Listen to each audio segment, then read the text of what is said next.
በመካከለኛው ምስራቅ ያለው የጦርነት ውጥረት አዳዲስ ሀገራትን እያሳተፈ ባለበት በአሁኑ ወቅት ኢራን በዱባይ ከተማ ይገኛል ባለችው የዩክሬን የአየር መከላከያና የጸረ ድሮን ማዕከል ላይ ከባድ ጥቃት መፈጸሟን አስታውቃለች። የኢራን አብዮታዊ ዘብ ዛሬ ባወጣው ይፋዊ መግለጫ እንዳስታወቀው ከሆነ በዱባይ የሚገኘውን ይህንን የዩክሬናውያን መጋዘን ሙሉ በሙሉ ማውደሙንም አስታውቋል።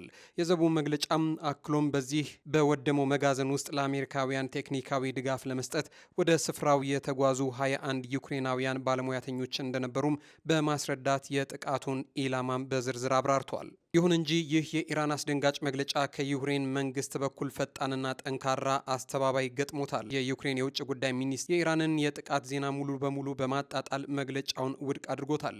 የውጭ ጉዳይ ሚኒስትሩ ቃል አቀባይ ሄኦርሄ ቲኪ ለጋዜጠኞች በሰጡት ማብራሪያ ይህ የኢራን መግለጫ ነጭ ውሸት ነው፣ መረጃውንም በይፋ እናስተባብላለን ሲሉ የኢራንን የጥቃት ዜና ውድቅ አድርገውታል። ባዩ አክለውም የኢራን መንግስት ልክ እንደ ሩሲያ ሁሉ እንዲህ አይነቱን የሐሰት መረጃና ፕሮፓጋንዳ የማሰራጨት ዘመቻ ማካሄድ የተለመደ ተግባሩ ሆኗል በማለት ቴህራንን በሐሰተኛ የመረጃ ዘመቻ ክፉኛ ወቅሰዋል። ሌላ መልኩ የአሜሪካው ዘ ዎል ስትሪት ጆርናል ጋዜጣ ባወጣው አዲስ ዘገባ ደግሞ እስራኤል ከኢራን የሚተኮሱባትን ባሊስቲክ ሚሳይሎች ለማክሸፍ እጅግ ዘመናዊና ውድ የሆኑትን የረጅም ርቀት መከላከያ ሚሳይሎቿን መቆጠብ መጀመሯንና በምትኩም አነስተኛ የቴክኖሎጂ ደረጃ ያላቸውን ተተኳሾች እየተጠቀመች መሆኑንም አስታውቀዋል። ይህ ዘገባ የወጣው ዴቪድስ ስሊንግ የተባለው የመካከለኛ ርቀት አየር መከላከያ ስርዓት ባለፈው ሳምንት በዲሞና አራድ የደቡብ ከተሞች ላይ ያነጣጠሩ ሁለት የኢራን ሚሳኤሎችን ማክሸፍ ሳይችል ቀርቶ ሚሳኤሎቹ መሬት ላይ በማረፋቸው ወደ 200 የሚጠጉ ሰዎችን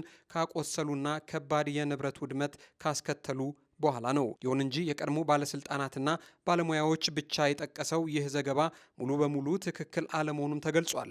የእስራኤል አየር ኃይል ዴቪድ ስሊንግ የተሰኘውን ስርዓት አሁን ባለው ጦርነትም ሆነ እንደ አውሮፓውያኑ አቆጣጠር ሰኔ 2025 ከኢራን ጋር በነበረው ጦርነት የኢራንን ባሊስቲክ ሚሳይሎች በተሳካ ሁኔታ ለመምታት ሲጠቀምበትም ቆይቷል። ጦርነቱን ተከትሎ እስራኤል ከዘመናዊው አውሮስሪ ይልቅ ይህንን የመካከለኛ ርቀት ስርዓት አዘውትራ መጠቀም ጀምራለች። እጅግ ውድ የሆነውን የረጅም ርቀት ሚሳይሎችን ክምችት ለመቆጠብ በሚል ወታደራዊ ስሌት ነው ይህ የሆነው። በዋጋው ደረጃ ሲነጻጸርም አንድ የአሮስሪ መከላከያ ሲተኮስ ከ2.5 ሚሊዮን ዶላር በላይ ሲያወጣ የዴቪድስ ስሊንግ ሚሳይል ግን 1 ሚሊዮን ዶላር ገደማ ብቻ ያስወጣል። በዲሞናና አራድ ከተሞች የደረሰውን የሚሳኤል ጥቃት አስመልክቶም የእስራኤል አየር ኃይል ባደረገው ማጣራት ስርዓቱ ሚሳኤሎችን ሊስት የቻለው በተለያዩ የቴክኒክ ስህተቶች ምክንያት እንጂ የመከላከያ ስርዓቱ አቅም አንሶት አለመሆኑንም አስታውቋል። አየር ኃይሉ አክሎም ሁለቱ ክስተቶች በ2 ሰዓታት ልዩነት ውስጥ በአንድ አካባቢ መፈጠራቸው ፈጽሞ የአጋጣሚ ጉዳይ መሆኑን ገልጾ ከነዚህም ጥቃቶች ከሰዓታት በፊት በተመሳሳይ አካባቢ የተሰነዘሩ 2 ሚሳኤሎችን በዚሁ ዴቪድስ ስሊንግ በተባለ መከላከያ ስርዓት በተሳካ ሁኔታ ማክሸፍ መቻሉንም በማስታወስ የዘገባውን ግድፈትም አብራርቷል።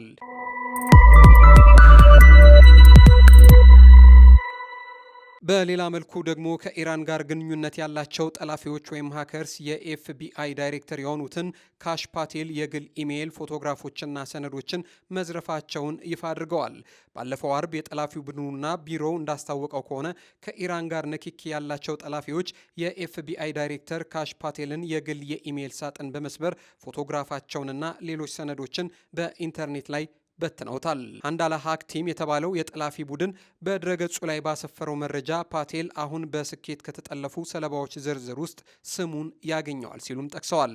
ጠላፊዎቹ ፓቴል ሲጋራ ሲያጭስ፣ በጥንታዊ ተሽከርካሪ ውስጥ ሲጓዝ እንዲሁም ደግሞ ትልቅ የራም ጠርሙዝ ይዞ በመስታወት ፊት ፎቶ ሲነሳ የሚያሳዩ ተከታታይ የግል ምስሎችንም አሰራጭተውበታል። ኤፍቢአይ የፓቴል ኢሜሎች ኢላማ መደረጋቸውንም አረጋግጧል።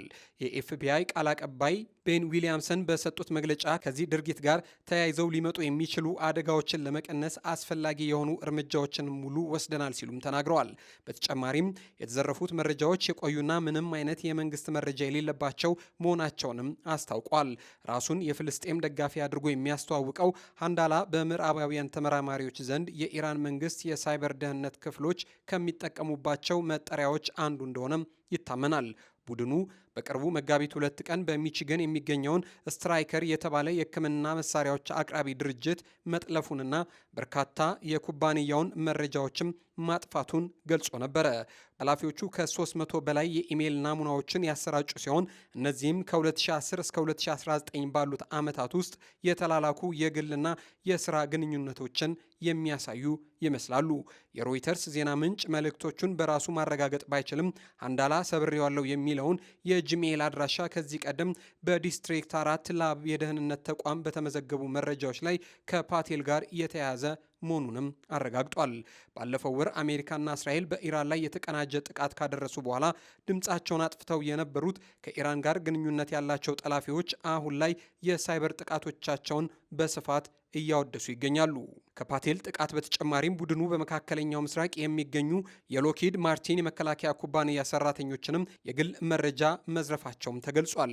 የእስራኤሉ ቼክ ፓይተን የሳይበር ደህንነት ኩባንያ የስራ ኃላፊ ጊል ማሲንግ እንደገለጹት ከሆነ በፓቴል ላይ የተሰነዘረው ጥቃት የአሜሪካ ባለስልጣናትን ለማሳፈርና ተጋላጭ እንደሆኑ እንዲሰማቸው ለማድረግ ያለመ የኢራን ስትራቴጂ አካል ነው ሲሉም ተናግረዋል። ኢራናውያን ያላቸውንም ሁሉንም መሳሪያ እየተኮሱ ነው ያሉት ሜሲንግ የከፍተኛ ባለስልጣናትን የግል ኢሜይል መጥለፍ አዲስ ነገር እንዳልሆነና አልፎ አልፎ የሚከሰት መሆኑንም አስረድተዋል።